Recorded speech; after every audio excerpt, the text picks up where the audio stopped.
You have the title of HR director.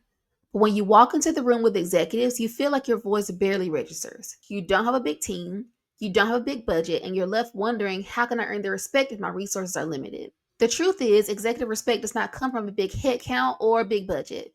It comes from how you position yourself and the clarity that you bring to the table. In this video, I'm going to share with you practical tips to learn how you can position yourself differently to get that respect you deserve.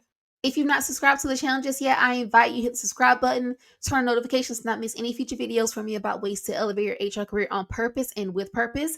My name is Brittany Graddick. I'm an HR leadership coach, and I work with HR managers and directors to help you turn your career and your title into that influence, into that executive presence that you deserve.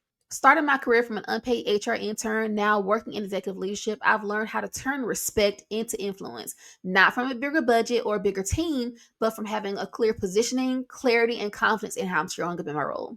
Today, I coach HR leaders just like you inside of my HR Leadership Accelerator program. One of my clients, as soon as she stopped focusing on what she lacked and started focusing on what she brought to the table, she really saw a shift in how the executive starts to respond to her and how her impact began to evolve as well. You don't need more tools or more headcount. You need confidence and clarity. This is where you start.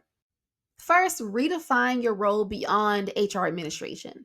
Executives tune out when you sound like compliance only. No one wants to be around the policy enforcer. No one wants to be around the person who's telling them what they need to do or why this is wrong. Don't be the finder of problems, be the solution provider. Shift your positioning from HR administrator to an HR strategist. So don't just handle the task right in front of you, keeping your head down and focusing on all the fires around you.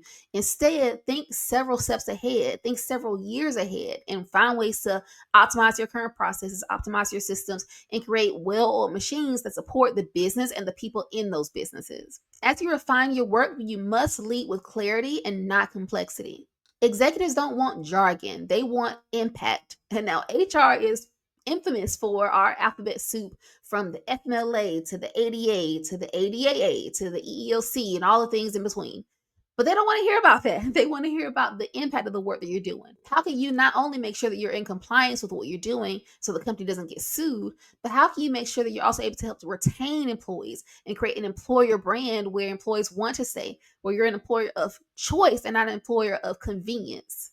Focus your conversations around business outcomes like retention or growth or risk mitigation. Finding ways to do this helps you to position yourself differently. You're not a taskmaster or a paper pusher. You're a person who's actually aligned with where the business is going right now. If this is resonating with you, hit the like button and let me know. And also let me know in the comments. Have you ever walked into a meeting and felt that before you even spoke, the decision was already being made? Drop that down below. I want to see how common this is for you. For years, there was talk about HR having a seat at the table, seat at the table.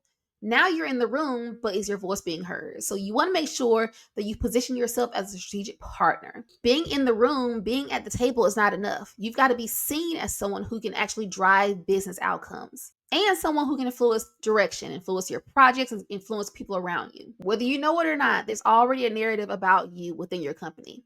And that doesn't mean you need to shift companies, because believe me, if you shift companies without fixing the issues that you have right now, you're going to just take these same problems somewhere else. So your problem, your goal should be to fix where you are right now, fix yourself, strengthen yourself, build bridges within your current team so that you can position yourself differently. It's not about only what you're doing, because doing the right things is not enough to just get you to the very next level, especially if you want confidence, if you want clarity, if you need that credibility in your team to make sure that you have that executive buy-in. It's so important that you align yourself the right way. Again, aligning your work directly with the company goals is the best way to do this.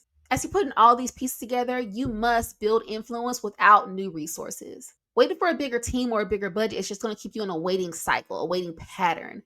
But influence is not given, it's built.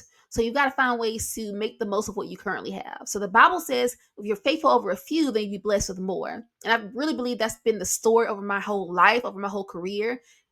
To have started as an unpaid HR intern, it's now working executive leadership, to now coach HR leaders like you. I'm always faithful over what I have. And so I want to encourage you to do the same. It doesn't matter how much you have.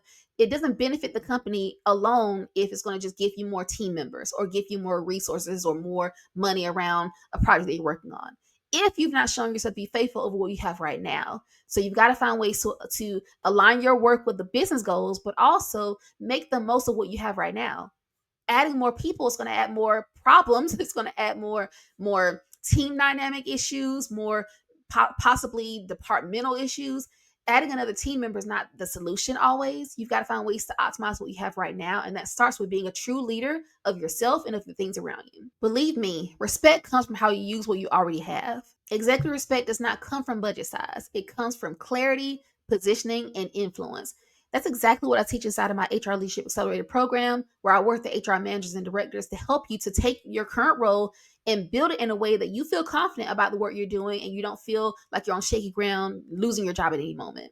Comment down below with the words HR career success, and I'll send you a link to book a one-on-one call with me to talk about where you want to go in your career, where you are right now, what the next step for you looks like, and also whether working together is right for you right now. If you're ready to stop being dismissed and start being recognized for the leader that you are, click the link in the description or the comment down below. And don't stop here. Respect is the foundation of a long and healthy HR career. Watch this video next to learn how to put your own HR career growth plan together, and I'll see you there.